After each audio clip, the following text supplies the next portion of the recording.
Quem está aprendendo alguma coisa durante essas aulas, diga amém, Jesus. Glória a Deus. Aleluia. Esta é a grande diferença entre pregar e ensinar. A Bíblia diz que Jesus ensinava e pregava a palavra, dando uma clara distinção entre as duas coisas.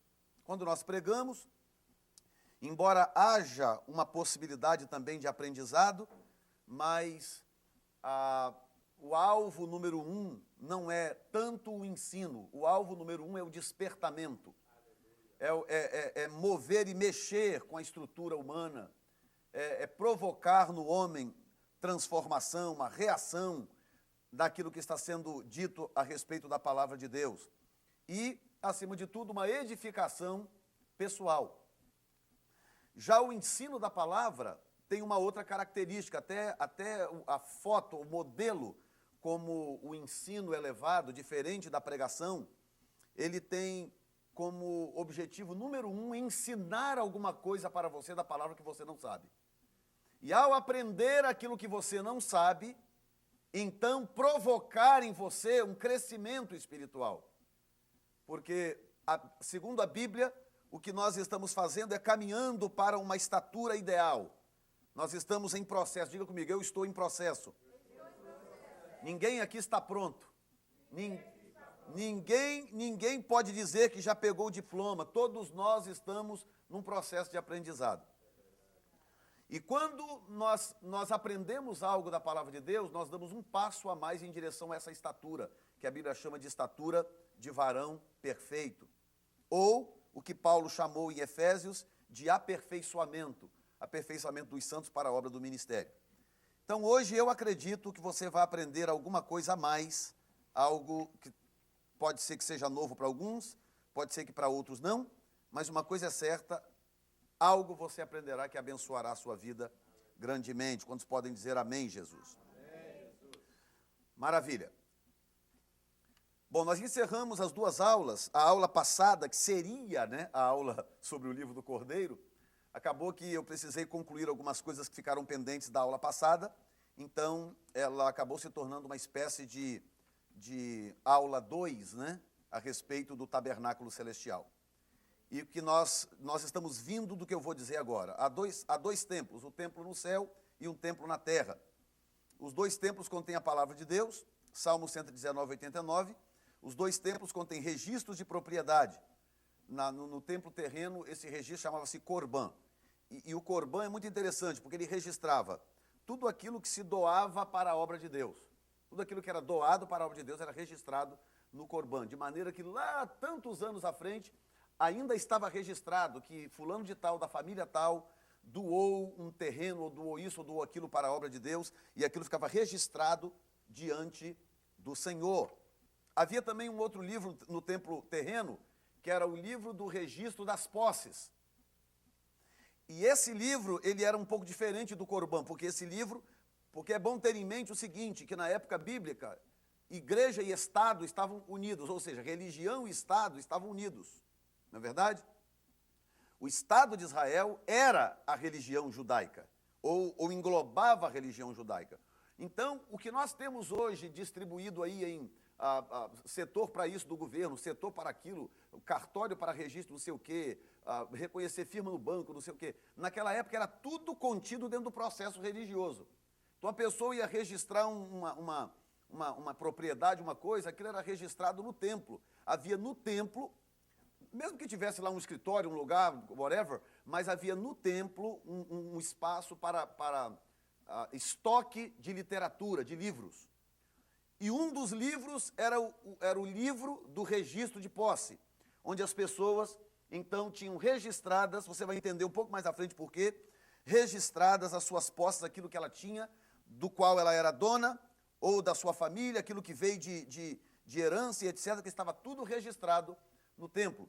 Porque em épocas, por exemplo, na época do ano do jubileu, de 50 em 50 anos, havia então a restituição das posses. Então a pessoa que havia vendido algo por aperto, por dificuldade, vendido barato para pagar dívida ou coisa dessa natureza, quando chegava na época do ano do jubileu, então aqueles registros tinham que estar todos à mostra, todos disponíveis, porque aquela pessoa tinha o direito de resgatar aquilo que ela havia, digamos assim, perdido por uma dívida, por uma necessidade ou coisas desta natureza. Quem está entendendo, diga amém, Jesus. Bom, há 5 livros no céu registrados na Bíblia. Rapidinho, porque nós falamos da vez passada.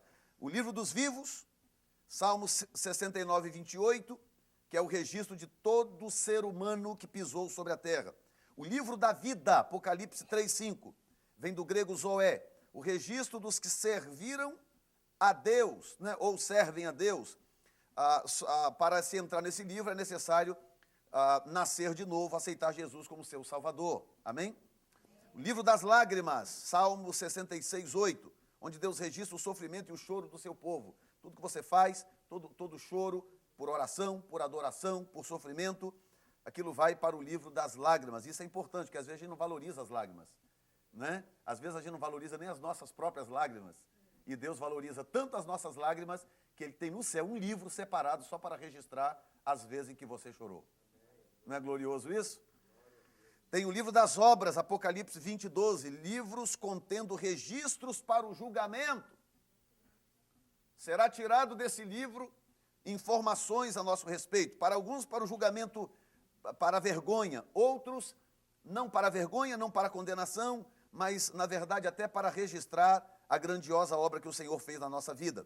E no livro de Malaquias, capítulo 3, versículos 16 e 17, Malaquias 3, 16 e 17, tem o livro do memorial. E isso é interessante, diz assim: então aqueles que temiam ao Senhor falaram uns aos outros, e o Senhor atentou e ouviu, e um memorial foi escrito diante dele, para os que temiam ao Senhor e para os que se lembravam do seu nome. E eles serão meus, diz o Senhor dos Exércitos, minha possessão particular, naquele dia que prepararei. Poupá-los-ei como um homem poupa o seu filho que o serve. Então, o que é o livro do memorial? O livro do memorial é o livro onde Deus registra a fidelidade dos seus filhos, a fidelidade do seu povo. Vai para esse livro, o livro do memorial, onde também são registrados atos heróicos, atos de coragem, atos de valentia, atos de abnegação, pessoas que se sacrificaram por outras, porque memorial são lembranças. No inglês é chamado de Book of Remembrance, livro das lembranças. Então aquilo é registrado por Deus para que nada se perca. Tudo que você tem feito está registrado por Deus. Isso não é glorioso? Isso é muito lindo, porque isto prova que Deus é ainda mais fiel e mais justo do que a gente possa imaginar. Deus não falha, Ele é sempre reto, digam graças a Deus. O meu e o seu nome neste livro nos garante o direito de sermos poupados da grande tribulação, digamos, da hora da tentação que a Bíblia chama, que é a grande tribulação, porque diz no verso 17, eles serão minha possessão particular naquele dia que preparei, poupá-los-ei como um homem poupa o seu filho que o serve. Então, aqueles que têm o seu nome registrados no livro do memorial ou livro das lembranças, serão poupados por Deus de momentos de sofrimento. Bom, agora eu vou ter que dar para vocês uma rápidas informações, uma base sobre algumas festas judaicas para você poder entender aonde eu quero entrar quando nós falarmos sobre o livro do Apocalipse. Este livro que aparece no capítulo 5 do livro de Apocalipse. Vamos descer um pouco mais fundo agora. Quem está disposto, diga amém. Amém. Ok. Bom, as festas de Israel. As festas de Israel. 7 festas, ou 7 festas principais. Elas se desmembram, elas chegam a 16. Mas são 7 festas principais que, na verdade, regulam as outras e elas ditam o comportamento do calendário judaico. Essas 7 festas, elas são uma espécie de modelo profético divino, nas quais Israel, ou modelo no qual Israel vive até hoje, com algumas alterações, à medida em que a modernidade foi chegando, mas Israel ainda observa essas festas até hoje. E esse modelo, ele tem como intenção, como proposta, trazer para a igreja do Senhor também, pelo menos 7 modelos proféticos, da maneira como Deus se relaciona com o seu povo, com o povo de Israel, e da maneira como Deus se relaciona com a igreja, e da maneira como Deus se relacionou e se relaciona com o ministério de Jesus Cristo. As festas estão ali para vocês, nós temos ali Páscoa, que fala da saída do Egito. Vocês lembram, quando o povo estava por sair do Egito, Deus instituiu a festa da Páscoa, que tem a ver com a primeira vinda de Cristo. Quando Cristo morreu, na sua primeira vinda, quando ele morreu, ele cumpriu com esta festa plenamente. Então nós vamos falar de 7 festas, 3 festas que estão plenamente cumpridas por Jesus, uma festa que está cumprida pela igreja, mas não está plenamente cumprida por Cristo, e mais 3 outras festas que não foram ainda cumpridas por Jesus profeticamente na sua totalidade. Então as 3 primeiras, Páscoa, que Jesus cumpriu na sua vinda, tem a ver com a saída do Egito, a libertação, profeticamente falando, a libertação do mundo, do pecado e etc. Segunda festa, a festa dos pães asmos, que fala da ausência de fermento no pão de Israel, quando eles estavam para sair do Egito. Deus exigiu que eles preparassem pão, cozessem pão, asmos, sem fermento, simbolizando a ausência da influência egípcia sobre o povo de Israel, ou seja, a ausência do fermento do pecado na minha vida e na sua vida. Vão acompanhando que eu estou seguindo. Terceira festa é a festa das primícias, que tinha a ver com a colheita da cevada. Israel trabalhava com o princípio da colheita em 2 níveis. E o primeiro nível, que era chamada primícia, eu já cansei de pregar aqui na igreja, e outros pastores também já pregaram, pastor Moisés e outros, e eu preguei também em outra igreja aí que pastoreei, muitas vezes sobre primícia, e eu imagino que seja algo claro na mente da maioria, pelo menos. Mas a ideia era o seguinte: quando chegava na época da colheita das primícias, que era por ocasião da Páscoa, diga comigo, a primícia tem a ver com a Páscoa. Então, por ocasião da Páscoa, logo depois da Páscoa, então, na verdade, dentro do processo da festa da Páscoa, eles tinham a colheita da cevada. E a colheita da cevada era conhecida como primícia, porque da colheita da cevada, eles levavam então os molhos para o templo e ofereciam para o sacerdote movia, como já foi pregado várias vezes, e ali então se cumpria com o princípio da primícia. Também foi cumprida por Jesus na sua primeira vinda. Os pães asmos foi cumprido por Jesus, primeiro porque Jesus viveu uma vida sem pecado, totalmente sem pecado, e ele morreu na cruz do Calvário sem cometer nenhum pecado. A festa das primícias também foi cumprida por Jesus 100%, porque na ressurreição, na morte de Jesus, melhor dizendo, quando Jesus morreu na cruz do Calvário, a Bíblia diz que os sepulcros se abriram e pessoas ressuscitaram, e algumas foram vistas na cidade. E Jesus, ao morrer, ele tornou-se, naquele momento, o cumpridor daquela parte daquela festa, porque os mestres acreditam, os estudiosos acreditam, que Jesus, quando foi para o Pai, durante o processo ali da sua morte, quando ele foi para o Pai, ele foi levando o primeiro molho, que seriam, na cultura judaica, os molhos de cevada. E ele chegou então no céu, porque aquelas pessoas que ressuscitaram, elas tiveram que ir para algum lugar, na verdade, elas não ficaram por ali, elas não passaram a viver com as pessoas, porque foi um ressurgimento espiritual ou sobrenatural. Então, há aqueles que acreditam plenamente que Jesus tenha levado essas pessoas para o Pai e apresentado essas pessoas ao Pai como a primícia da ressurreição. Quem está entendendo, diga amém. Aí vem a festa de Pentecostes, que foi cumprida pela igreja, no livro de Atos, capítulo 2, versículo 1. A festa de Pentecostes tem a ver com a ocasião em que Deus deu a Moisés a lei para então entregar ao povo de Israel. E você conhece bem a história: Moisés subiu no monte, ficou 40 dias no monte, e depois desceu do monte. E quando ele desceu do monte, durante esse processo, eles saíram, raciocina comigo, saíram do Egito, ali instituíram a Páscoa. Eles passaram 10 dias, depois Moisés passou 40 no monte, 50 dias, por isso que é Pente. Penta de 5, Pentecoste vem, portanto, de 50 dias depois da festa, depois da festa da Páscoa. E aí, quando Moisés desceu do monte com a lei, ele encontrou, então, o povo ali desviado em pecado, adorando um bezerro de ouro.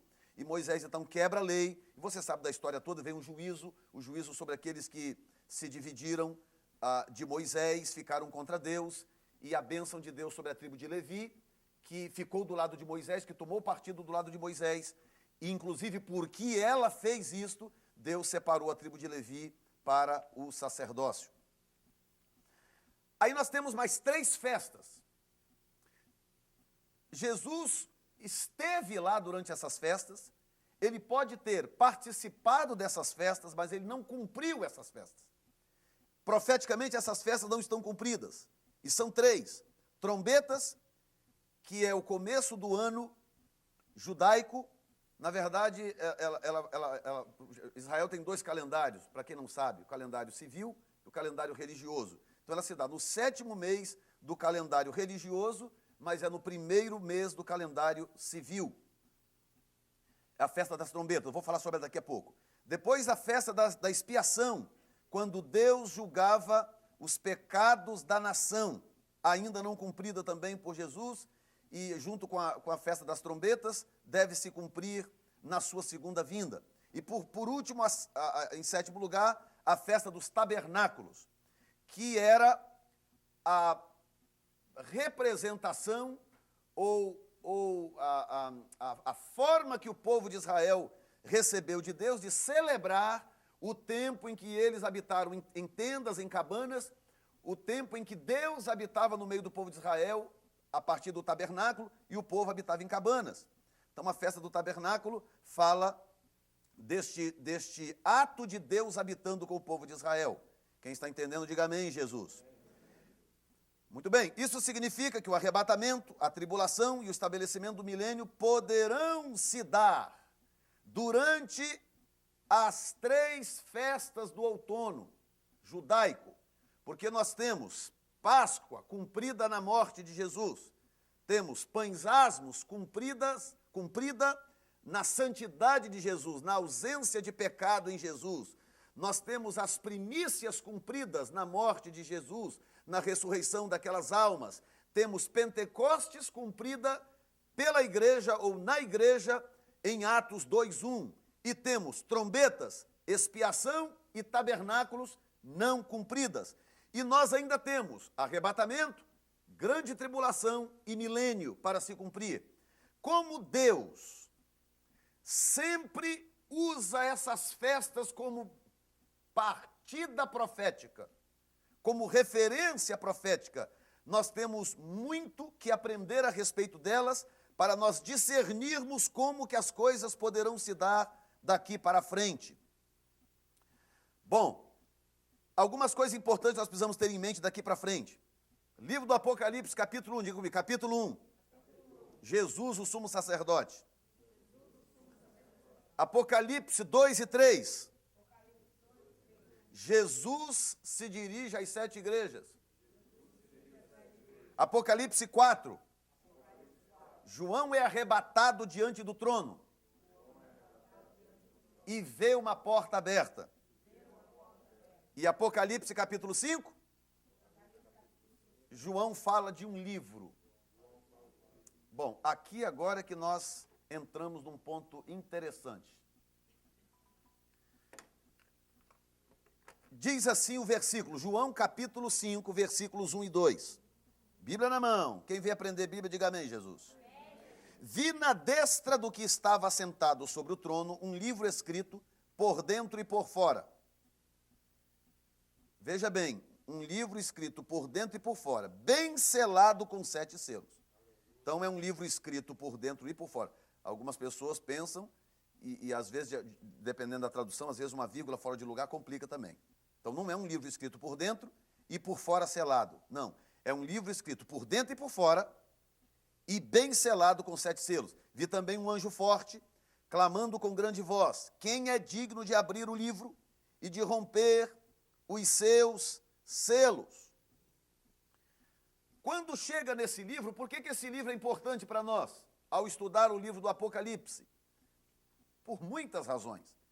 E a que eu quero destacar hoje aqui é o fato de que, ao abrir este livro, cada selo deste livro desencadeia um processo de julgamento na terra. E é aí que começa, irmãos, quando se lê o livro. Por que as pessoas fogem do livro do Apocalipse? As pessoas fogem do livro do Apocalipse por causa dos seus simbolismos. Então as pessoas começam a ler o livro do Apocalipse, começam a encontrar um monte de simbolismo, dragão que solta fogo,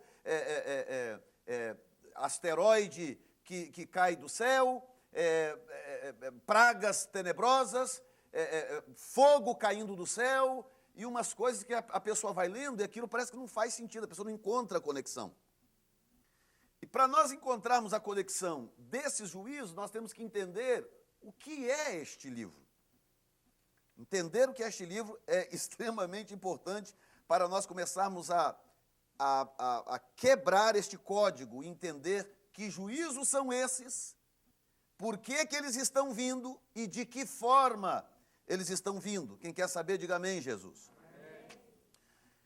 Bom, nós citamos aqui os tipos de livros que são citados na Bíblia. Quando nós falamos de livro, por isso que eu coloquei inclusive essa foto ali para você poder analisar, quando nós falamos de livros, nós estamos, na verdade, falando, melhor, quando a Bíblia fala de livro, a Bíblia está, na verdade, falando de um rolo. Naquela época não existia livro como nós conhecemos hoje. O parente, o vovô do livro, só surgiu coisa de 300 anos depois de Cristo, por ocasião do reino de Constantino. Dali para frente é que surgiu, então, o Codex, que acabou se tornando o livro de hoje, foi evoluindo até se tornar o livro de hoje. Mas até aquela época, no 95, não havia ainda sinal de livro como nós conhecemos hoje. Então aquela foto ali está ali para você ter uma ideia. Eu busquei essa foto aí e coloquei. Então aqui nós temos um rolo. Nós temos aqui um rolo. E nesse rolo, né, que é uma ideia exatamente tirada do livro do Apocalipse, nós temos 1, 2, 3, 4, 5, 6, 7. 7 selos. Então seria mais ou menos uma ideia, para a gente ter uma ideia desse rolo que tem lá em cima. Claro que diante do trono de Deus tudo lá é muito grande, Deus é muito grande, deve ser um rolo aí 50, 200 vezes maior do que esse, eu não sei. Mas tem lá um grande rolo no céu, diante do trono de Deus. E este rolo vem sendo escrito e selado, porque a razão do porquê ele tem 7 selos é que é o segredo daqueles juízos. Porque se fosse um conteúdo único, não tinha razão de ter 7 selos. A razão do porquê tem 7 selos é porque, que inclusive esse livro ele é uma amostra daquela cultura. Eu venho falando isso desde que comecei o estudo do livro de Apocalipse. Por que é importante conhecer um pouco da cultura judaica e até da romana? Porque Jesus falava dentro daquela cultura. Ele falava da pedrinha branca, ele estava se referindo a um privilégio do Império Romano. Então ele está dizendo, quem vencer ganhará uma pedrinha branca. Para a pessoa ter uma ideia de que quem vencer no reino de Deus, ela terá privilégios extraordinários. Estão entendendo? Então Deus usa esse tipo de figura para nos falar a respeito das grandezas do seu reino, porque a grande verdade é que nós não temos como entender essas grandezas na sua plenitude, nós precisamos de parâmetros terrenos para entendermos em parte o que será. Então, nós vamos ver agora, por exemplo, que naquela época havia um tipo de livro de posses. Lembra que eu comecei falando sobre o livro das posses? Que além do Corban havia um livro de posses. Tanto na cultura de Israel como na cultura romana, esse livro de posse existia. Porque a ideia era o seguinte: A cada 7 anos havia um descanso na terra. A palavra semana, quando aparece na Bíblia a palavra semana, ela tem 2 significados. Ela pode significar 7 dias, como ela pode significar 7 anos. É a palavra shabua, em hebraico, significa 7 dias, como significa também 7 anos.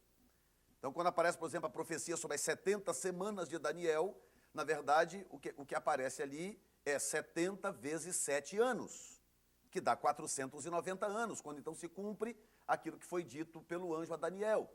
Então, a Bíblia diz que a cada semana, ou a cada 7 anos, a terra que tinha que descansar um ano. Por quê? Muitas razões.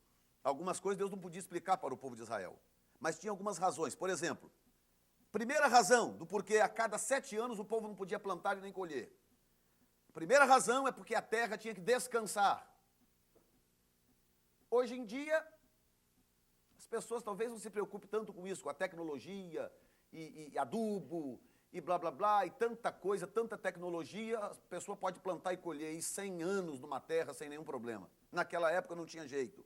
Você tinha que preparar a terra durante 7 anos, plantar e colher por 6 anos, e no 7º ano, então, tinha que parar. Então, em primeiro lugar, descanso da terra.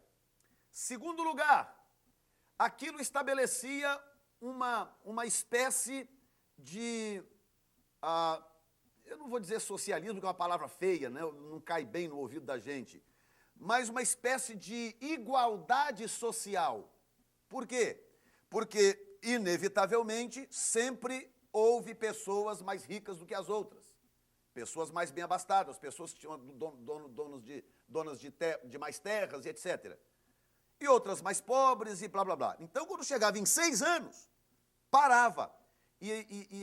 Os ricos e os pobres, eles paravam de plantar. Então, um ano inteiro, as pessoas viviam daquilo que guardavam e elas viviam do que a Bíblia chama de granjear a terra, que era comer daquilo que a terra produzia por si mesma, naturalmente. Então, eles aprendiam a viver pela fé. Era uma forma do povo também aprender a viver pela fé, ou manter a prática de viver pela fé. Pelo menos essas 2 razões são muito fortes e suficientes para eles cumprirem com a ordem de Deus. Outra coisa é que a cada 49 anos, então a cada 7 semanas de anos, quando completava a de número 50, decretava-se, proclamava-se o ano do jubileu. E o ano do jubileu era uma das épocas mais esperadas em Israel.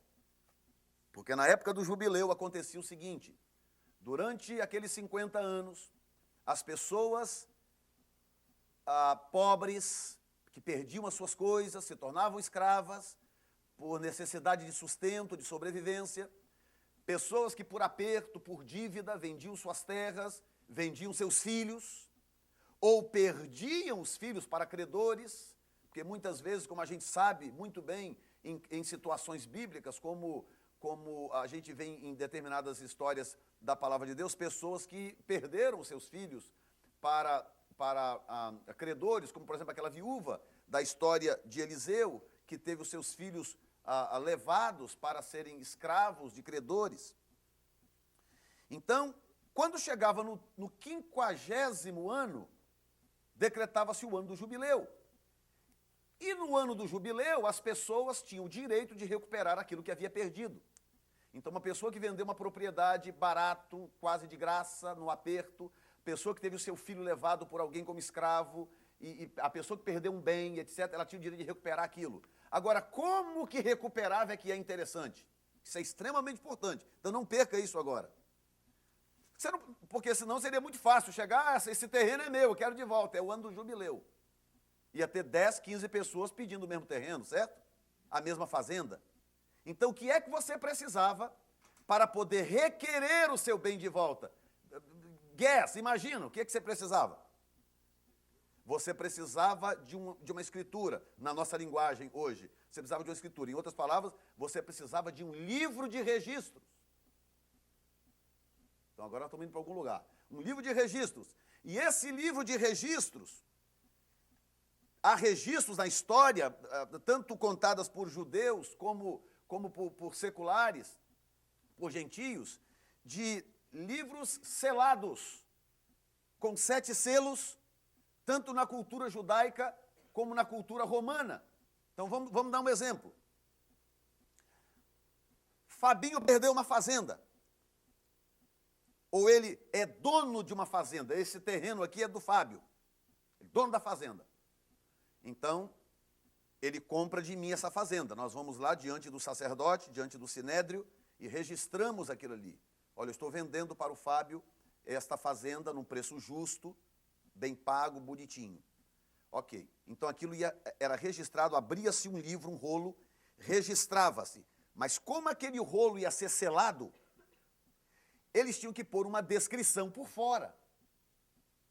Porque na hora em que chegava o ano do jubileu, que todo mundo começava a bater na porta, aquele monte de rolo, como saber qual é o rolo do Fábio, qual é o rolo do Joel, qual é o rolo da Jussara, qual é o rolo do Jefferson?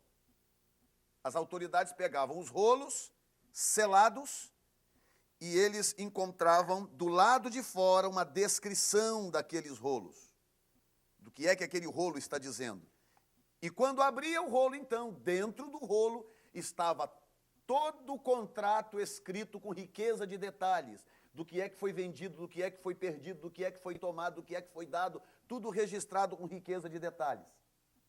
De maneiras que 50 anos depois a pessoa podia chegar e dizer, olha, eu estou na miséria, estou pobre, mas eu tinha uma fazenda, e essa fazenda, por aperto, por dívida, eu tive que entregar para o irmão fulano, para o irmão ciclano, e eu estou aqui, está aqui o meu livro, está aqui o meu registro, que tem a ver com o livro que ficava guardado, e aquela pessoa, então, reunia testemunhas, porque aqueles selos lá eram selos de testemunhas, reunia, então, aquelas testemunhas, e aquelas testemunhas, então, junto com o tabelião, ou com o sacerdote, ou com o procurador romano, de acordo com o fato de que era pertinente à religião judaica, ou secular romano, e então abria-se o selo, um selo de cada vez, porque à medida em que abrindo um selo de cada vez, aquele conteúdo ia sendo revelado. Quem está entendendo? Ok. O livro do Apocalipse foi escrito no tempo do Império Romano. Os livros que representavam um contrato entre duas partes eram normalmente selados com 7 selos. Agora, o interessante do Império Romano é o seguinte, você sabe, naquela época as pessoas não se mudavam. Muito raro, né? Tanto que tem a história de Ruth na Bíblia, que deixou a terra dela para poder seguir Noemi, não é verdade? E é uma história fenomenal, porque naquela época não se mudava, as pessoas não mudavam. As pessoas moravam num determinado lugar, numa determinada fazenda, ali ela morava, ali vinha o filho, ali vinham os netos, os bisnetos, tataranetos, blá, blá, blá. Então as pessoas eram mais sedentárias, não era como hoje, que, né, você já sabe como é que é, a pessoa está aqui hoje, amanhã está na outra casa ali, ano que vem está na outra casa, mês que vem está no outro país, não é verdade? Naquela época não era assim. Então o que acontece? Toda família tinha um tipo de anel, vou usar a palavra anel, que não era em todo caso que era um anel, mas a palavra anel vai te ajudar a entender. Toda família tinha um anel que era como se fosse o selo daquela família. Com aquele anel, aquela família selava documentos, fazia contrato, blá, blá, blá, blá, blá, blá, blá. Pouca gente escrevia naquela época, para quem não sabe. Pouquíssima gente escrevia. E tinha o anel das autoridades, que também, como aparece, por exemplo, no caso de Assuero, como aparece no caso de Dario com Daniel, que selou com o seu anel, blá, blá, blá. Então, as autoridades também tinham seus anéis, que usavam também para selar as coisas. Então, tudo que era feito entre pessoas tinha que ser feito diante de uma autoridade, e aquilo recebia o selo daquela pessoa, do contrato daquela pessoa, e recebia o selo daquela autoridade para poder validar aquilo ali. Quem está entendendo, diga amém. É como se fosse um carimbo, exatamente. Ou assinatura, porque a questão do selo naquela época é porque as pessoas a maioria não lia e a maioria não escrevia. Quem lia e quem escrevia eram consideradas pessoas, rabinos e pessoas letradas, etc. Uma pequena minoria que lia e escrevia. Então era uma espécie de selo e também substituía a assinatura, né? Já que a maioria não escrevia. Os 7 selos significava que não poderia ser aberto por qualquer pessoa e só as pessoas certas poderiam abri-lo. Então vamos supor que eu sou o tabelião. Aí vem Fábio, Dominique, a Graziela, a Jussara, a Soraya, 1, 2, 3, 4, 5, o Daniel e a Thaís. Vem a minha presença. Tá certo? E para poder fazer um negócio, nós vamos fazer um negócio e esse negócio vai ser registrado num livro. E aquilo vai sendo registrado as etapas. Cada selo é uma etapa. E nós registramos aquilo ali. Daqui a 50 anos, alguém da família deles tem que aparecer lá. Com o anel da família. Para poder reclamar a sua parte. Então, daqui a 50 anos, Jussara já partiu para a glória. Mas tem a filhinha dela, a Lara, que tem o anel da família. E vem, olha, há 50 anos atrás, minha mãe participou de um contrato e tal, eu estou aqui como testemunha e quero participar da abertura do selo. Então, só podia abrir o livro quando as 7 testemunhas, ou as 7 pessoas donas daqueles anéis, estavam presentes naquele recinto. Quem está entendendo, diga amém. Arqueologistas acharam contratos de casamento com essa característica. Acharam escavações lá. Acharam um livro, rolos selados, alguns com 7, outros com menos, mas selado com selos, contrato de casamento. Do lado de fora, contrato de casamento entre fulano e ciclano, do lado de fora. Aí quando abria dentro, contrato de casamento entre fulano e ciclano, filho de Beltrano, filha de que contraíram noivado no dia tal, para se casar no dia tal. Aí dentro está toda a descrição daquilo que havia sido dito. Quem está entendendo? Quando um rolo era escrito por dentro, naquela época, ele era chamado de reto.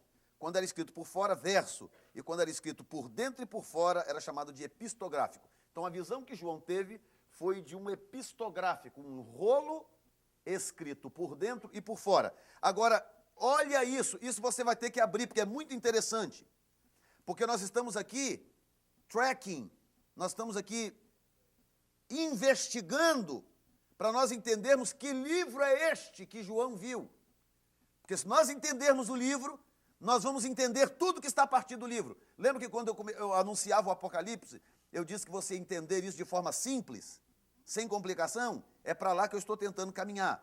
Então, olha só, abra comigo no livro de Ezequiel, capítulo 2, versículos 9 e 10. Apocalipse, Ezequiel, capítulo 2, versículos 9 e versículo 10. Quem achou, diga glória a Deus. Glória a Deus. Tem Ezequiel na minha Bíblia.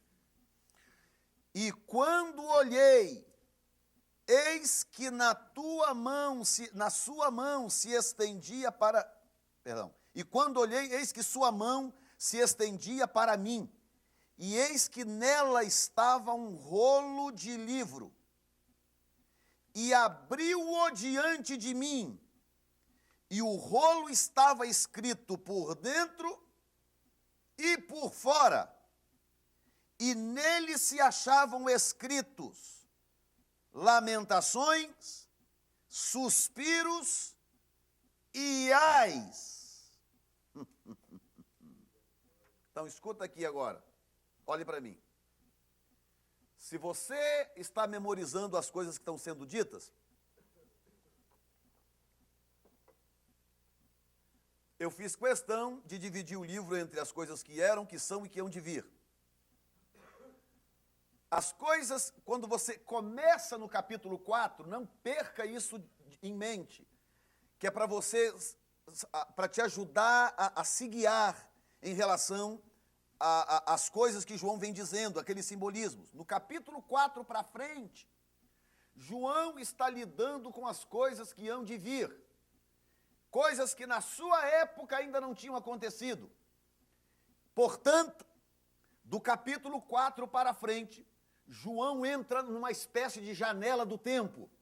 E ele começa a enxergar o futuro. Então, todas as coisas que João está vendo aqui a partir do capítulo 4, e nós já estamos no 5, tudo que ele está vendo ali são coisas para o futuro. Agora, Ezequiel teve a mesma visão do mesmo livro. Só que com uma diferença. Ele viu o livro no seu tempo. E João viu o livro no futuro. Quem está entendendo? Ok. Quando Ezequiel viu o livro não estava selado. Ele viu o livro estava na mão de Deus, e o livro estava inclusive aberto, porque quando ele viu, Deus abriu para ele o livro para ele ler. Está me acompanhando? E quando olhei, eis que na sua mão se estendia para mim. E eis que nela estava um rolo de livro, e abriu-o diante de mim, e o rolo estava escrito. No livro de João, houve até uma choradeira, porque ninguém era digno de abrir o livro. Então nós temos aqui uma excelente pista, ou seja, este livro não está fechado sempre, ou ele não esteve fechado sempre. Esse livro, ele veio sendo escrito ao longo da história, e num dado momento do futuro, ele é selado, ele é fechado. Está acompanhando? Ok. E disse assim, abriu-o diante de mim, e o rolo estava escrito por dentro e por fora. E nele se achavam escritas lamentações, suspiros e ais. Então Ezequiel viu um epistográfico, um livro escrito por dentro e por fora. João viu um epistográfico, um livro escrito por dentro e por fora. Só que Ezequiel viu o livro no seu tempo, na sua janela de tempo. E João viu o livro em relação ao futuro, ao que ele representa para o futuro. Então aqui é que vai o que nos interessa. Se você prestar atenção, capítulo 6, versículo 17, quando o livro é aberto, nós temos os julgamentos começam sobre a terra. Segundo, os cavalos são liberados. Terceiro, nós temos pestes. Quarto, temos fome. Quinto, nós temos terremotos. E olha só o que Ezequiel disse. Nele se achavam escritos lamentações, suspiros e ais. Apocalipse 8:13, Apocalipse 9:12, Apocalipse 11:14, Apocalipse 12:12, Apocalipse 18:16, 19, todos eles falam dos ais e das lamentações. Então Ezequiel disse, olha, o livro era assim, assim, assim, e nele estava escrito lamentações, suspiros e ais. E João, quando vê o livro, que o livro é aberto, os selos começam a ser abertos, ele começa a ouvir os ais. E cada ai falava de um tipo de julgamento, de peste, de fome, de terremoto, de morte e etc. Quem está entendendo?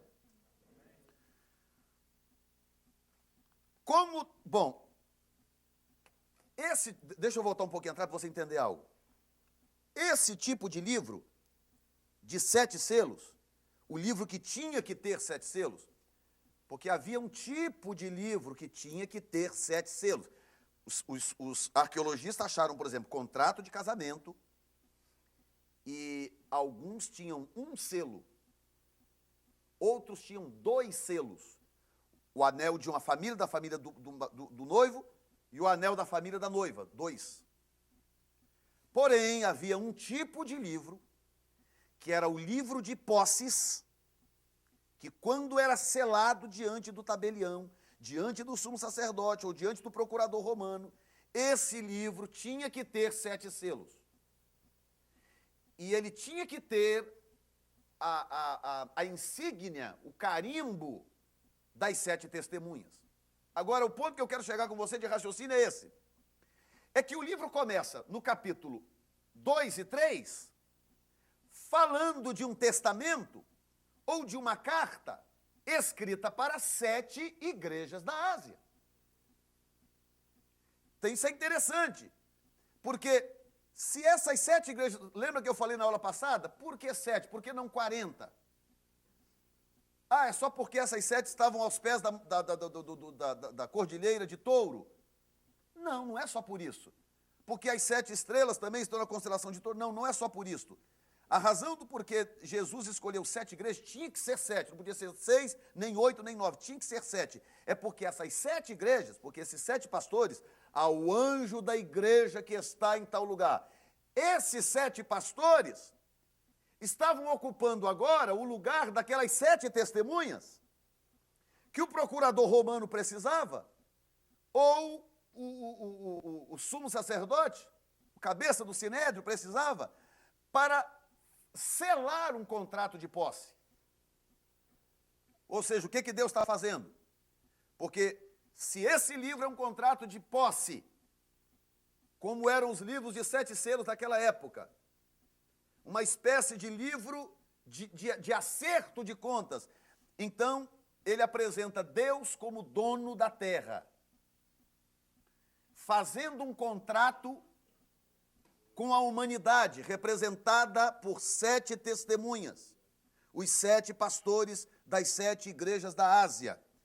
E esses pastores, espiritualmente falando, estavam agora, ao receber aquelas cartas, aquele testamento, que cada carta daquela era como se fosse um selo daquele livro, que eu ainda vou chegar ainda num ponto que eu não cheguei ainda, que vai fazer sentido para você. Ou seja, cada pastor daquele, por isso tem que ser 7 igrejas. Porque o livro vai falar de um determinado juízo, à medida em que ele é aberto, e já que ele é um livro de posse, ele tem que ter 7 selos. Já que ele precisa de 7 selos, ele precisa de 7 testemunhas. Então, aqui vai a história da camada das revelações.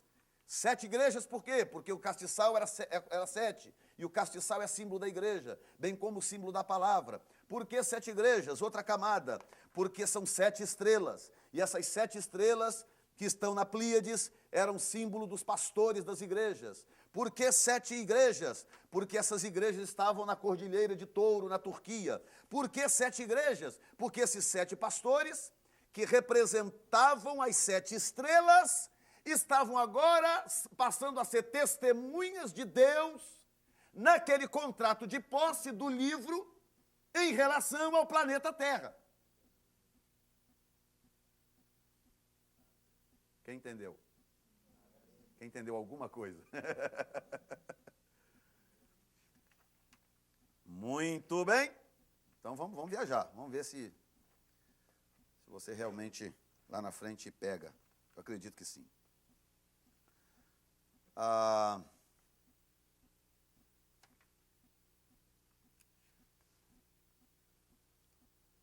Ok.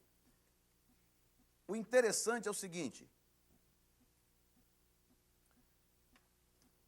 é que na hora de abrir o livro, que inclusive isso vai servir muito para nós no final do estudo, porque eu vou encerrar falando sobre o arrebatamento da igreja, algumas provas bíblicas, porque tem aumentado consideravelmente o número de pregadores, pastores e teólogos que estão desacreditando no arrebatamento da igreja. Pastores, inclusive conhecidos, gente famosa, como por exemplo Pat Robertson, muito conhecido na América.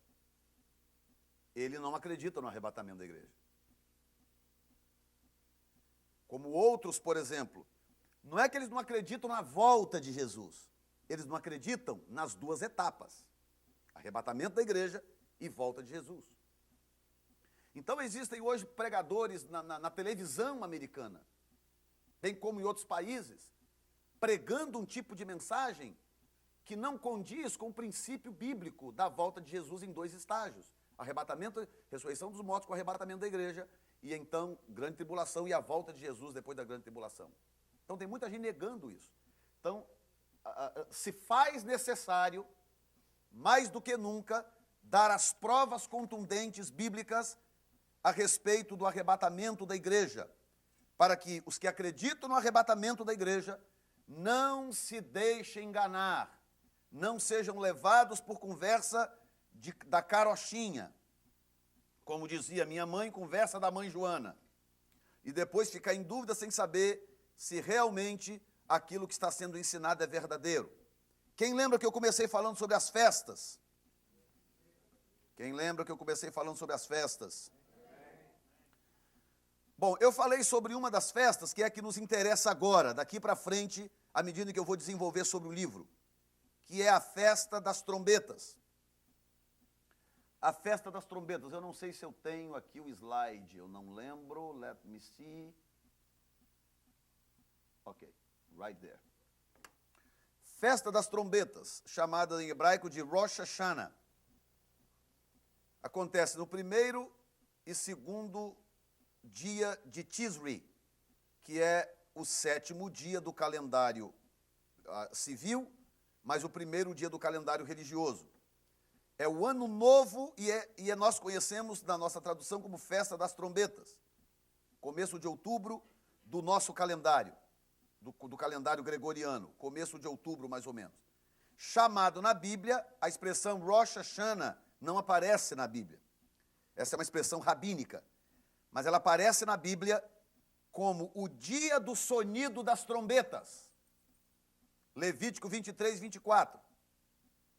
Durante essa festa, havia 100 ou por 100 vezes se tocava som de trombetas, que aparece, nesse caso, eles usavam tanto a trombeta, tanto o chofar de carneiro, bem como o chofar de antílope, bem como a trombeta de prata, as duas trombetas de prata, que tem aqui para você ter uma ideia.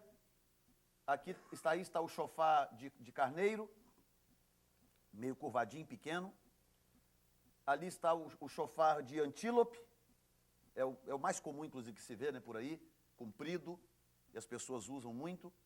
Aí está a trombeta de prata, haviam 2 trombetas de pratas específicas que Deus mandou fazer, vamos falar mais à frente, que também usava, e tinha uma 4ª trombeta, que não aparece na Bíblia o nome dela, que era uma trombeta de ouro, mas ela aparece na Bíblia como trombeta de Deus. Trombeta de Deus. E a tradição rabínica diz que essa trombeta de Deus era a trombeta de ouro, porque as trombetas de animais fala da natureza humana, a trombeta de prata fala de redenção, e a trombeta de ouro fala da convocação divina do povo. E o Rosh Hashanah, ou a festa das trombetas, era exatamente a festa onde determinadas coisas aconteciam. E para quem está anotando, preste bem atenção nisso. Havia um dia na festa das trombetas chamada de Yom Teruah, não sei, está ali. Yom Teruah, que era o dia do sonido do arrependimento. Repita comigo aquilo lá, dia. Então, vai escutando. Dentro da festa das trombetas do Rosh Hashanah, havia um dia chamado de Yom Teruah, o dia do sonido do arrependimento. Havia um outro dia chamado Yom Hadin, o dia do julgamento, aparece nas literaturas rabínicas. E havia um outro dia chamado de Yom Hazikaron, que era o dia do memorial. Olha só, havia um livro de memorial escrito diante de Deus, e havia um dia na festa chamado de dia do memorial. Este é um nome usado para uma celebração de memorial, também contida nas literaturas rabínicas. Nesse dia eles honravam ou honram até hoje todos os que morreram em guerra, atos terroristas, etc. Dia do memorial. Para que havia na cultura de Israel, profeticamente, um dia de memorial? Vai somando isso aí. Durante essa festa, havia 4 tipos de sons. Diga comigo, 4 sons. O primeiro som era chamado de tequiá, que era a coroação do rei, também chamada de toque de reflexão. O segundo era o shevarim, simbolizava ou simboliza até hoje o choro do coração buscando mudança. Depois tem o teruá, despertamento do sono espiritual. Olha só. E por último, o tequia ha-gedolá, que é o último e o mais longo sopro do chofar. Agora escuta aqui. A Bíblia diz em 1 Tessalonicenses 4,16 que ao som da última trombeta nós seremos arrebatados. Lembram disso? Paulo também falou em 1 Coríntios 15, 22. Ele fala da última trombeta e em Tessalonicenses ele fala ao som da trombeta de Deus. Agora escute isto. Quando as pessoas querem analisar a questão, a interpretação das Escrituras a respeito de algumas coisas que a Bíblia diz, e eles começam a usar um raciocínio ocidental, o que acontece são duas coisas. Primeiro, o desvio da verdade, porque à medida que você quer explicar um acontecimento de fundo judaico, usando a cultura ocidental como ponto de raciocínio, você vai se desviar da verdade. Segundo lugar, o que acontece é o surgimento de uma heresia, como aconteceu tanto com os testemunhos de Jeová, com os adventistas do sétimo dia e tantos outros que, ao analisar textos com uma mentalidade ocidental, fizeram previsões, deram datas para a volta de Jesus e blá, blá, blá, blá, blá, e todos erraram. Porque tudo isto tem a ver com a cultura judaica. E eu estava conversando com um pastor esses dias, que também é contra o arrebatamento. Alô, aqui vizinho nosso, perto da gente. E ele falou assim, mas não faz sentido vocês acreditarem no arrebatamento, porque a Bíblia diz que Jesus voltará no toque da última trombeta. E a última trombeta acontece no capítulo 11 do livro de Apocalipse, já no meio da grande tribulação. E é aí que está o problema, porque eles pegam, o som da última trombeta. Então tá bom, então tem quantas trombetas tocando no livro do Apocalipse? Tem 7 trombetas tocando no livro do Apocalipse. Então no som da última trombeta. O problema é que a Bíblia está falando daquelas trombetas. Quando Paulo escreveu sobre as trombetas, ele escreveu 45 anos antes do livro do Apocalipse. Então quando Paulo está falando ao som da última trombeta, seremos arrebatados. Por que será que Paulo não explicou? Por que ele não explicou que última trombeta ele está falando? Porque Paulo está falando para um povo de cultura judaica. Aquele povo que estava lendo aquilo ali sabia do que Paulo estava falando. Aquele povo não precisava de explicação. Eles sabiam que Paulo estava falando da Tequia Hagedolá, a última trombeta tocada na festa das trombetas. Por quê? Olha só. A primeira trombeta, Tequia, coroação do rei. Alô? Ou chamada reflexão. Quando o Filho do Homem for levantado da terra, ele atrairá os povos para si. Então, à medida em que a igreja começa a refletir, ela começa a se render e ela começa a colocar Cristo no seu devido lugar, coroação do rei. O segundo toque, Shevarim, simboliza o choro do coração buscando mudança. O que acontece quando a igreja começa a se voltar para a Bíblia? O que acontece? Quebrantamento. Simboliza o choro do coração buscando mudança. Terceiro, o teruá, despertamento do sono espiritual. Olha o que Paulo disse. Os mortos em Cristo ressuscitarão primeiro, e nós, os vivos, seremos arrebatados juntamente com ele nas nuvens. Ou seja, a teruá fala do toque da trombeta, que vai ressurgir os mortos. Enquanto que a Tequia Hagedolá fala do toque da última trombeta, que era o toque mais longo. Inclusive, a Tequia era um toque, mais ou menos 3 toques, fazia to, to, to, to. O Shevarim era mais ou menos 9 toques, to, to, to, to, to, to, to, to, to, to, to, to, no mínimo 9. A teruá eram vários sonidos intercalados, e a Tequia Hagedolá era a mais longa, longa, longa, longa, e parava de novo, longa, de novo, longa. Então, a última trombeta. E aí o que Paulo diz? Ao som da última trombeta. Segunda coisa, olha só. No livro de Números, capítulo 10, versículo 2, anota, não lê agora, só anota para você ler em casa. Números, capítulo 10, versículo 2. Deus manda Moisés fazer 2 trombetas de prata. Deus manda, olha só. Fala, Moisés, faça 2 trombetas de prata. Por que 2? Olha como que Deus é metódico. Porque uma trombeta, as trombetas eram iguaizinhas, de prata. Uma trombeta você vai tocar, que quando tocar essa trombeta, então todo mundo se levanta, se prepara, se arruma. Quando tocar a outra trombeta, então o arraial parte. Deus, então por que a gente não faz uma trombeta só? E toca ela 2 vezes? Porque Deus está tentando passar uma mensagem profética. Ao som da última trombeta. Alô? Está entendendo? Com a primeira trombeta.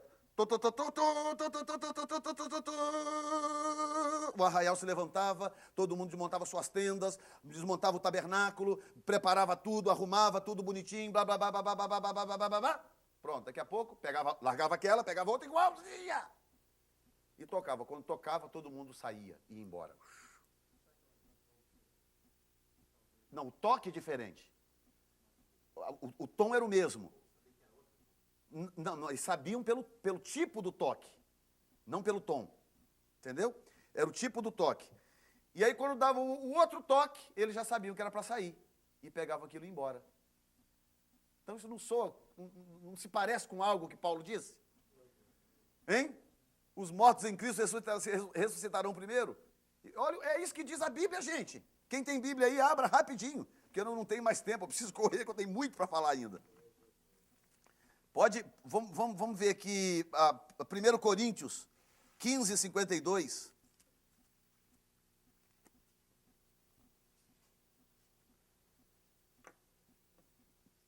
Quinze, 52.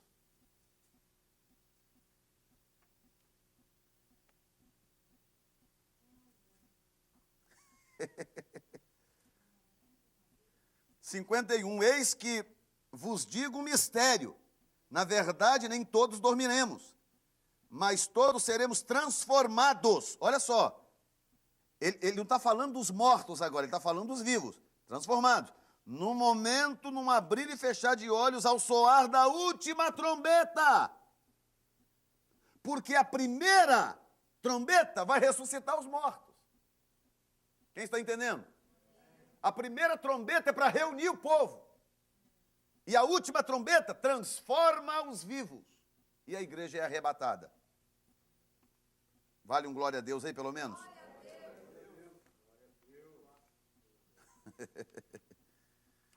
Então, ou seja, as pessoas querem ensinar sobre a volta de Jesus ou coisa dessa natureza, mas elas querem ensinar com ares de doutores e tudo, mas querem ensinar de uma perspectiva ocidental.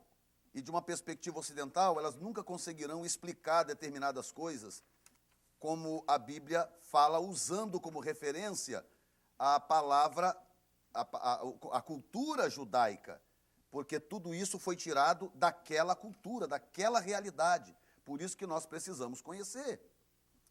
Então, deixa eu terminar aqui. Quantos minutos eu tenho? 15 minutos.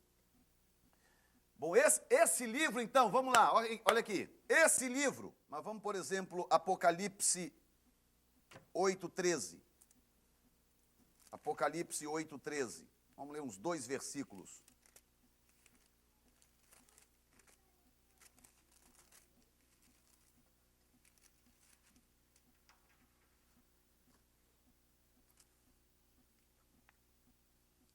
Oito, 13. Quem achou, diga amém, Jesus.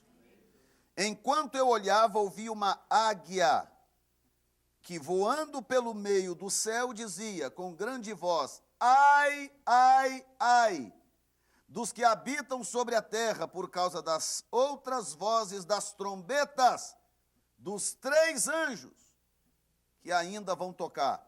Outra coisa importante aqui, para as pessoas que querem usar essas trombetas como a trombeta de Paulo.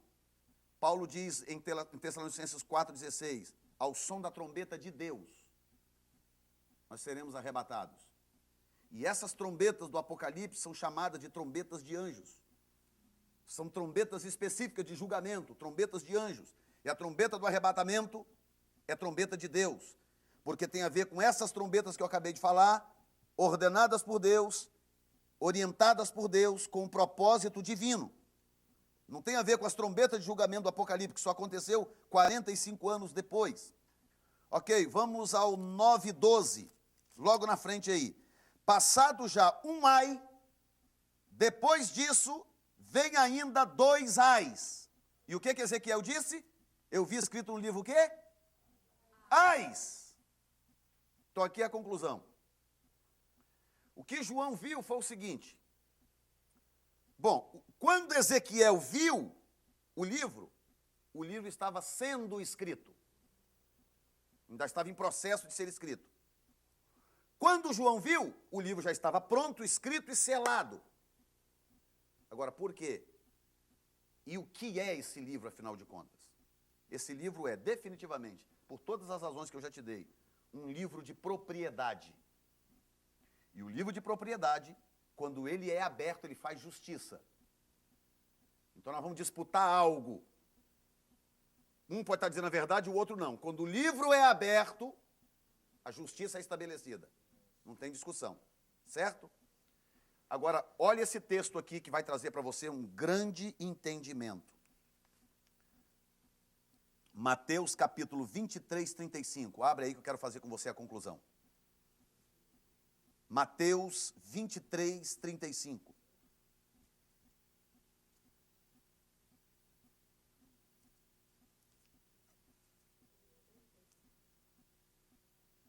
Mateus 23, 35. Quem achou, diga glória a Deus. Para que sobre vós caia todo o sangue justo que foi derramado sobre a terra, desde o sangue de Abel, o justo, até o sangue de Zacarias, filho de Baraquias, que mataste entre o santuário e o altar. Olha aqui para mim agora. Esse livro é um livro de propriedade da terra, tendo Cristo como dono da terra, os 7 pastores daquelas igrejas como testemunhas, porque as cartas foram endereçadas a eles, e cada um daquele selo fala de 1000 anos da história da humanidade. Porque nós temos 6.000 anos de história, estamos fechando o 6º milênio, com o arrebatamento da igreja, início da grande tribulação, para o início do 7º milênio. Então o que nós temos ali é Deus escrevendo, porque está escrito ali a prova, em Mateus, que Deus registra os pecados, a maldade do homem. Deus registra as barbaridades, os holocaustos, os roubos, os crimes, Deus registra. E o que ele está dizendo para o povo de Israel é isso: olha, eu vou cobrar de vocês o que vocês fizeram desde Abel até Zacarias, por causa daquela aliança. Em outras palavras, 4.000 anos de estoque, que a coisa está estocada, e que Deus vai registrando e separando por milênios. Porque se você analisar bem a história do começo do livro de Gênesis, a maioria dos personagens ali viveram quase que 1000 anos. 900 e pouco, 900 e pouco, 900 isso, 900 e aquilo.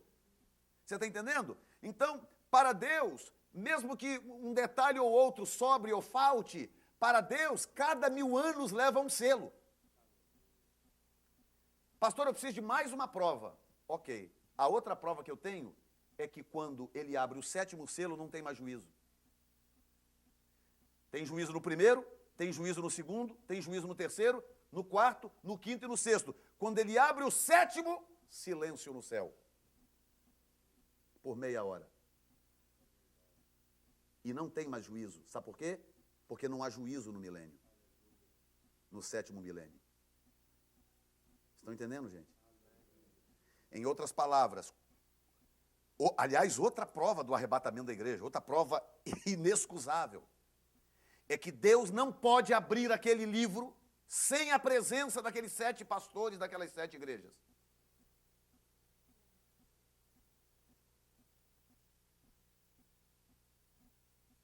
Vocês perderam o link? Ou ainda sabem do que eu estou falando? 7 testemunhas. Porque as 7 testemunhas tinham que estar presentes. As testemunhas dos selos tinham que estar presentes. Então, aqueles pastores, profeticamente, porque é ali que começa o processo do Apocalipse, não é ali? Então, aqueles pastores assumiram a posição de testemunhas. Cada um recebeu uma carta que abre o livro. Estão entendendo? E Deus não pode abrir, o Cordeiro não pode abrir o livro sem que os pastores estejam lá, presentes para ver o livro aberto. E se aqueles pastores vão estar lá, toda a igreja também vai estar, e todas as outras igrejas de todas as outras eras também têm que estar. Porque até o arrebatamento da igreja só vai ter uma ressurreição de mortos. Então, se aqueles pastores vão estar lá sobre o mar de vidro, que é o que João está dizendo, não debaixo, que o paraíso é debaixo do mar de vidro. Do mar de vida, porque tem uma outra expressão, né, que as pessoas conhecem melhor, que é firmamento. Debaixo do firmamento. O paraíso está debaixo do firmamento. O trono está sobre o firmamento. E ele viu as coisas acontecendo sobre o firmamento. Significa que aquelas pessoas não são pessoas mortas sem corpos. Aquelas pessoas são pessoas que ressuscitaram e que foram levadas ao céu e que durante aquele período ali, quando começa o capítulo 5 do livro de Apocalipse, aqueles pastores já estão lá. Não no paraíso, mas em cima do firmamento. E se eles estão lá, as igrejas deles também estão. E se as igrejas deles estão, a Full Revival também está. Amém? Amém? Então, as 7 igrejas representam todas as igrejas. As 7 igrejas representam as 7 eras da igreja. Entendeu? As 7 eras da igreja. Então, quando abre o livro, significa o seguinte: Deus é o dono da terra, Cristo é o dono da terra. Ou melhor dizendo, Deus o Pai é o dono da terra, Cristo é o seu Redentor.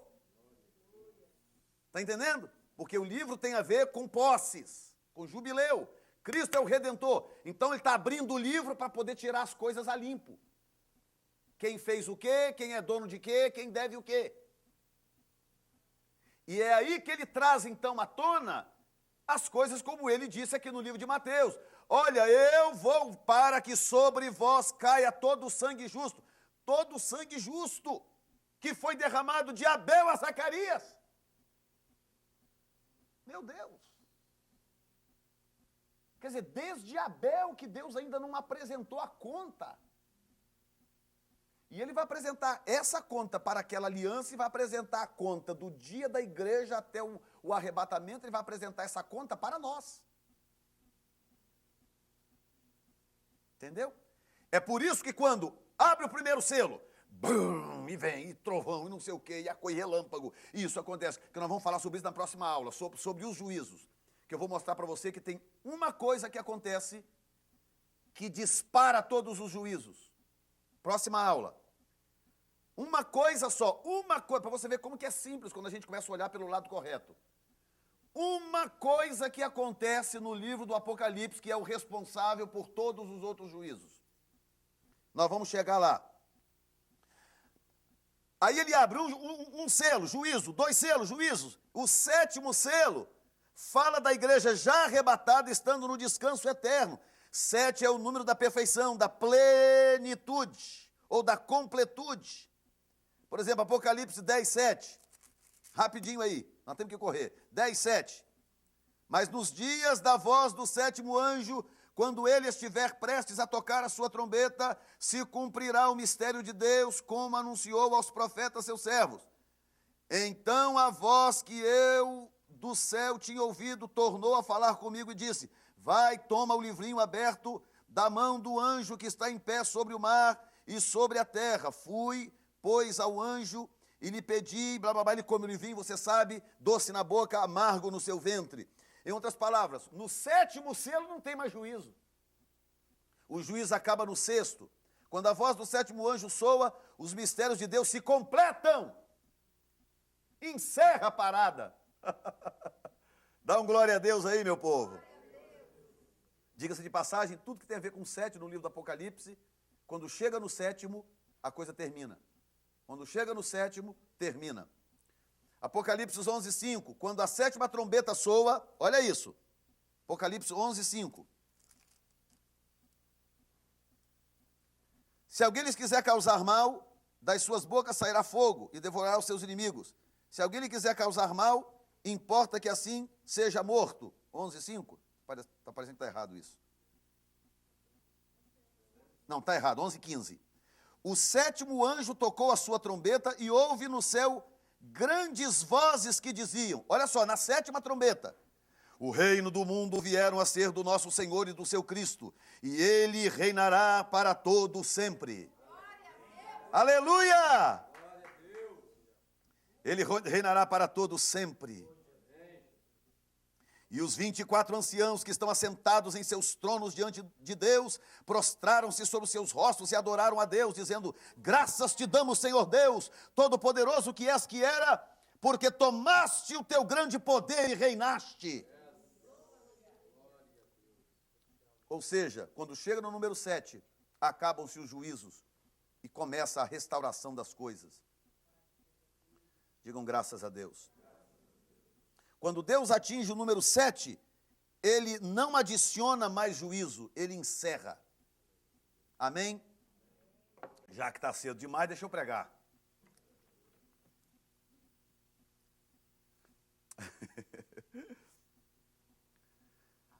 Bom, eu vou pular aqui, porque eu sei que não dá para falar tudo mesmo, anyway. Ok, deixa eu entrar então na questão do arrebatamento, que eu sei que vai te abençoar. Arrebatamento da igreja. Por exemplo,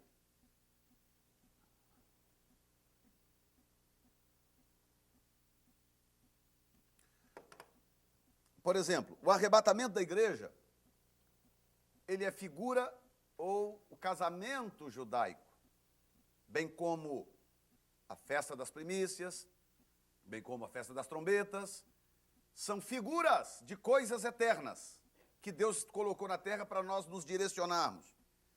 Então, vamos analisar, por exemplo, o casamento judaico, para você ter uma ideia, por exemplo. O casamento judaico, ele tinha várias etapas. A primeira fase, que era o desposamento e o noivado. Tinha a primeira etapa, chamado Eruzim ou Kiddushin, que era o acordo, o pai do noivo e a casa do pai da noiva, e selava o matrimônio entre os filhos, os pais. Normalmente o noivo e a noiva não viam um ao outro antes do noivado. Parece com alguma coisa? O que você acha? João 6,44, depois você lê 2 Coríntios 11,12, fala sobre isso, da preparação da noiva. A outra fase chamava Tenaim, a promessa do noivo. Gente, presta atenção. O noivo fazia um contrato de garantia para com a noiva chamado Ketubá, anunciando tudo que ele pretendia prover para a noiva. Esse documento era assinado na presença de 2 testemunhas e selado. Lembra do que eu falei da arqueologia? A partir daí o casal já era considerado casado. A partir daí. Então ele tomava um copo de vinho para selar a aliança. O noivo pagava um preço, um valor, para atestar a sua seriedade. Por fim, o noivo fazia um discurso prometendo voltar para buscar a sua noiva. Que é isso, gente? Parece que é até montado isso. Mateus 26, 27, 29, 1 Coríntios 6, 20, João 14, 2 e 3. Aí tinha a terceira parte dessa primeira fase, que era o tchupar. O noivo preparava um lugar para acolher a sua noiva, ele trabalhava na preparação da nova casa. Normalmente era anexa à casa do pai, até que o pai entendesse que estava boa o suficiente para receber a noiva. João 14, de 1 a 4. O tempo de espera era normalmente de, no máximo, 2 anos.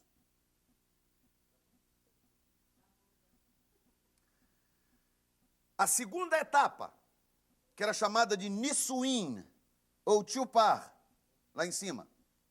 Primeiro, Nissuim significa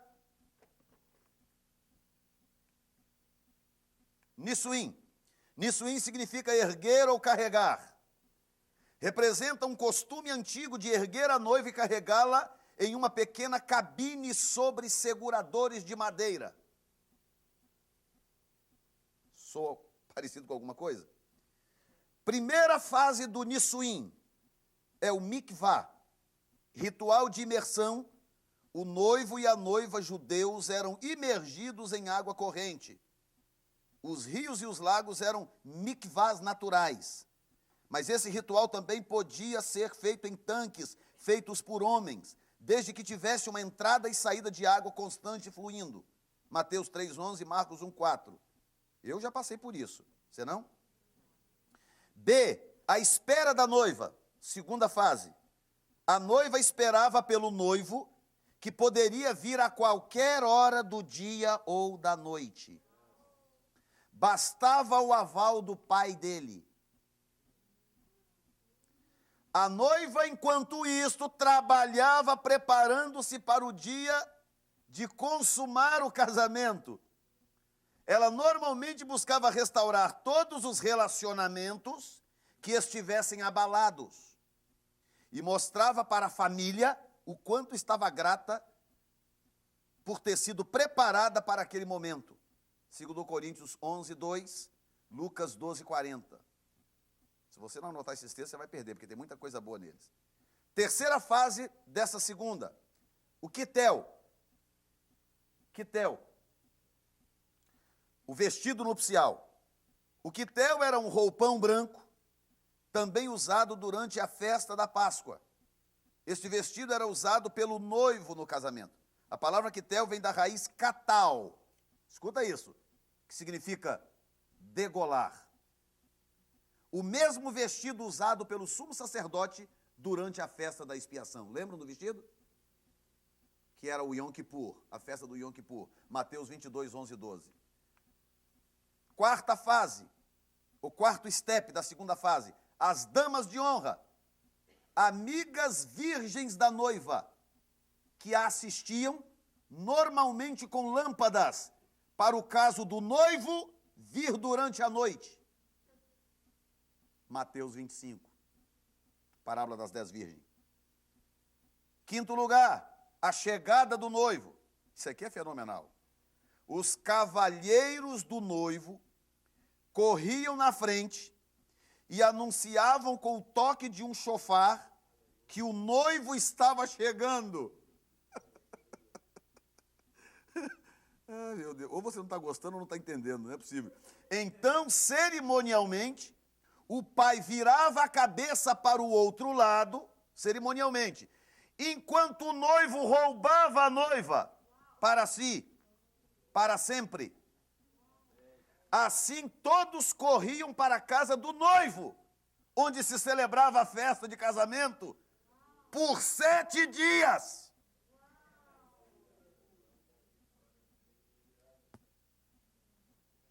Meu Deus.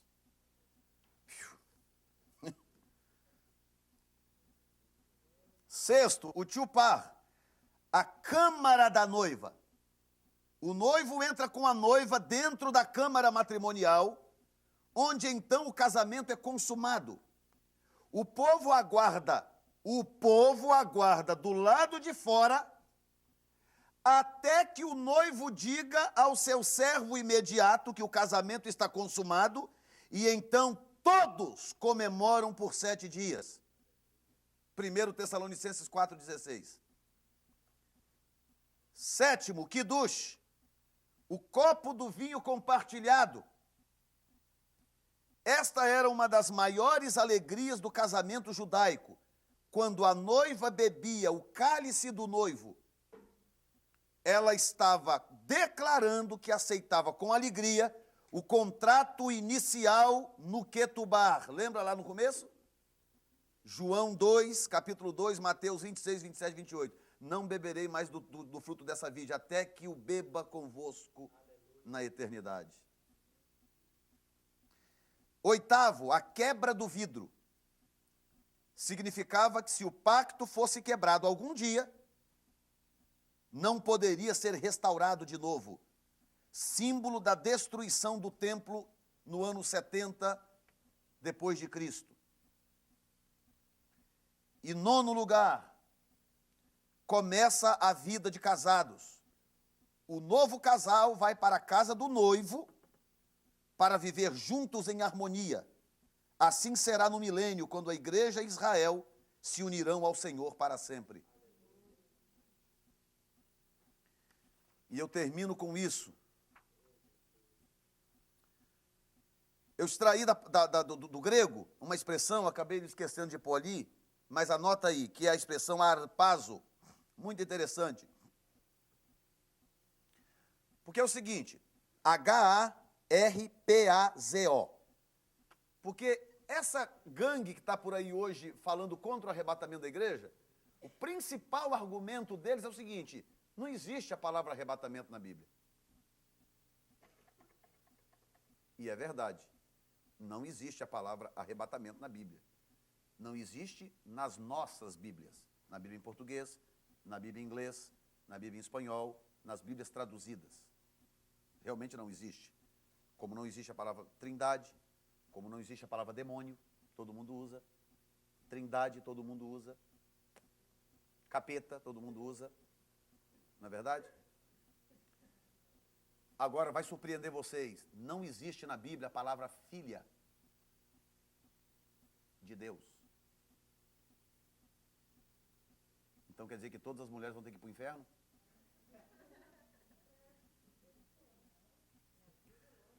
Então eu estou mostrando o quê? Que na verdade é muito comum você pegar um termo teológico para representar um acontecimento. O termo, ele não altera o acontecimento, ele só nomeia o acontecimento. Tá certo?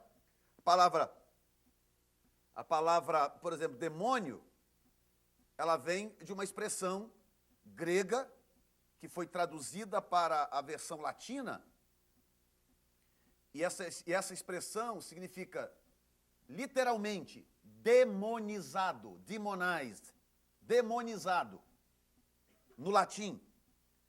Dessa expressão demonizado, ou na nossa linguagem endemoniado, surgiu a palavra demônio. Então a palavra demônio é um termo usado para representar algo que é um fato e que acontece. Estão entendendo? A palavra trindade foi criada por Jerônimo, uma palavra que ele usou para expressar um ser que sempre se manifestava em 3 pessoas. A trindade não está na Bíblia, os testemunhos de Jeová dizem, hello, não está a palavra trindade, mas os 3 estão lá. A única coisa que Jerônimo fez foi pegar a expressão, então é Deus, Pai, Filho e Espírito Santo, Pai, Filho e Espírito Santo, Pai, Filho e Espírito Santo, é trindade. Ele pôs o nome trindade. Entendeu? Arrebatamento é a mesma coisa, o arrebatamento da igreja. Está escrito essa palavra na Bíblia, pastor? Não, não está. Mas tem a palavra harpazo. 1 Tessalonicenses 4,16. Vou citar o texto todo para você. Porque o Senhor mesmo descerá do céu com grande brado, voz do arcanjo, ao som da trombeta de Deus, e os que morreram em Cristo ressuscitarão primeiro, ao som da trombeta de Deus. E os que morreram em Cristo ressuscitarão primeiro. Depois nós, os que ficarmos vivos, seremos arrebatados. Olha a última trombeta aí. Juntamente com ele nas nuvens, ao enquanto o Senhor nos há, assim estaremos para sempre com o Senhor. Aqui no grego, quando diz, depois nós, os que ficamos vivos, seremos arrebatados. No grego é harpazo. Harpazo. E eu estou chamando aqui de fator harpazo, que eu quero explicar uma coisa. A palavra arrebatamento, ou a palavra harpazo aparece 4 vezes de forma mais contundente no Novo Testamento. Quando Paulo foi arrebatado ao 3º céu, harpazo. Quando Filipe foi arrebatado de um lugar para o outro, harpazo. E quando João foi arrebatado ao céu, harpazo. E em todas elas significa a remoção do corpo de um lugar para o outro de forma abrupta. Eu estava ouvindo um pregador falar sobre esse harpazo, e ele dizendo que conversando com um grego, uma pessoa da Grécia, e ele teve a curiosidade. Eu falei assim, escuta, me fala sobre essa palavra. O que essa palavra diz para vocês gregos? Essa palavra significa o seguinte, imagina que uma pessoa está ameaçando atravessar a rua está vindo um carro lá e ela não está vendo. Você está atrás dela e está vendo o carro vindo, e você está vendo que ela não está vendo. E o que você faz? Você agarra na gola dela e puxa ela com violência para trás. Harpazo. E não é isso que a Bíblia diz? Que num abrir e fechar de olhos, nós seremos harpazo. Ah, eu não gosto da palavra arrebatamento. Então fala harpazo.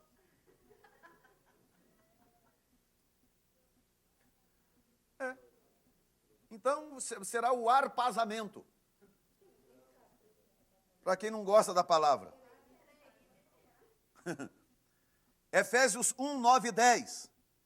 Fazendo-nos conhecer o mistério da sua vontade, segundo o seu beneplácito, que nele propôs para a dispensação da plenitude dos tempos, de fazer convergir em Cristo todas as coisas, tanto as que estão nos céus como as que estão na terra. Convergir em Cristo. Segundo Tessalonicenses 2:1. Ora, quanto à vinda do nosso Senhor Jesus Cristo e a nossa reunião com Ele, dois eventos diferentes. A vinda do Senhor Jesus Cristo e a nossa reunião com Ele. Duas coisas. Rogamos, pois, irmão, blá, blá, blá, blá, blá, blá. O arrebatamento também pode ser entendido pela lei da colheita. A lei da colheita judaica, que acontecia em 3 etapas. 1 Coríntios 15, 23, preste atenção. Cada um, porém, na sua ordem. Cristo, as primícias, depois os que são de Cristo na sua vinda. 1 Coríntios 15, 23. Então, este eram as etapas da colheita judaica. Primeiro, primícia. Colheita da cevada, acontecia na Páscoa. Lembra que eu falei disso? Colheita da cevada, na Páscoa. Tirava-se do campo, fazia-se os molhos e apresentava-se ao sacerdote no templo. As primícias são os que ressuscitaram dos mortos na morte do Senhor no Calvário. Depois a grande colheita, o trigo, que se dava por ocasião do Pentecostes. Coincidência, né? Se dará até o momento do arrebatamento da igreja do Senhor. Será a maior de todas as colheitas, porque é simbolizada pela grande colheita de trigo que se dava no Pentecostes. By the way, quando houve o Pentecostes, qual foi o sinal que Deus deu? Qual foi o sinal que Deus deu no Pentecostes?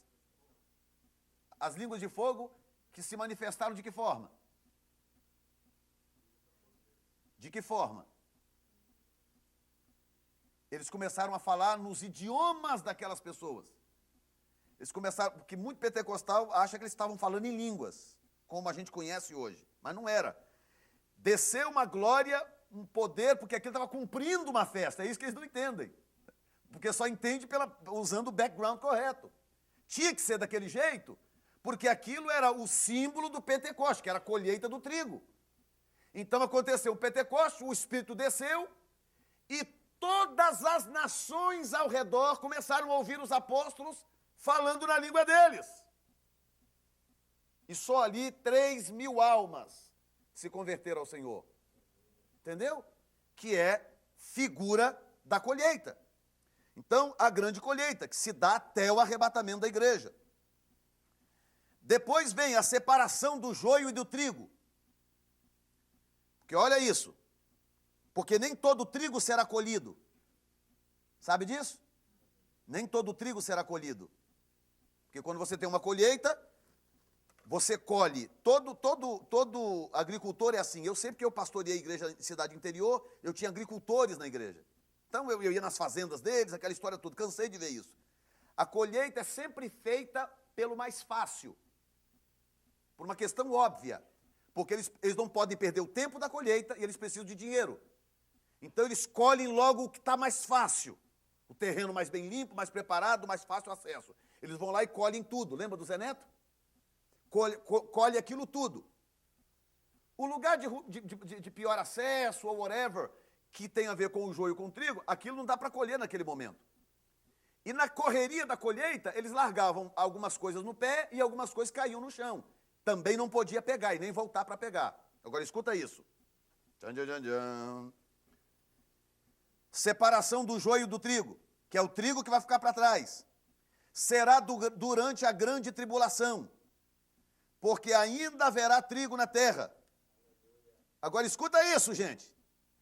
Quando se colhia o último trigo, que vinha junto com o joio, com a misturada toda, eles colocavam na eira, passavam uma tábua por cima, toda encravada de pedras pontiagudas, que se chamava tribulon.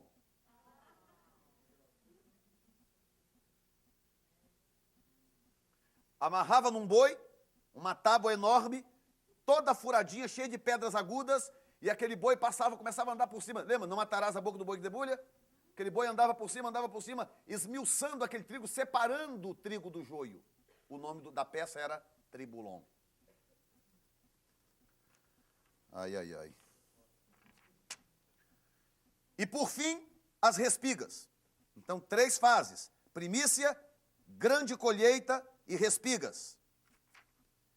As respigas será a colheita durante toda a grande tribulação. Se cumprirá, então, Mateus capítulo 24, que inclusive é um ponto de discussão dos que querem tentar falar contra o arrebatamento. Quando os escolhidos serão reunidos dos 4 cantos da terra, e essa palavra é para os judeus. As respigas era a sobra que ficava no pé. Então a pessoa está colhendo naquela pressa, né? E aí ficava alguma coisa no pé ou caía pelo chão, era proibido por Deus de voltar para pegar. Por quê? Porque os pobres vinham atrás depois, e os pobres pegavam a sobra que caía no chão e pegavam aquilo que ficou no pé. As respigas. Estão entendendo? Alô?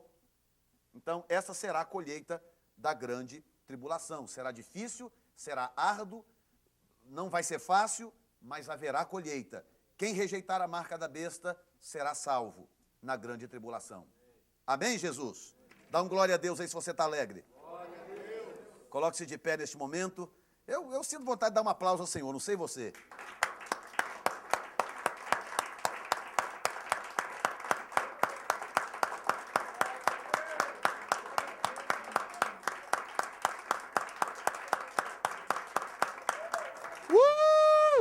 Aleluia! Glória a Deus!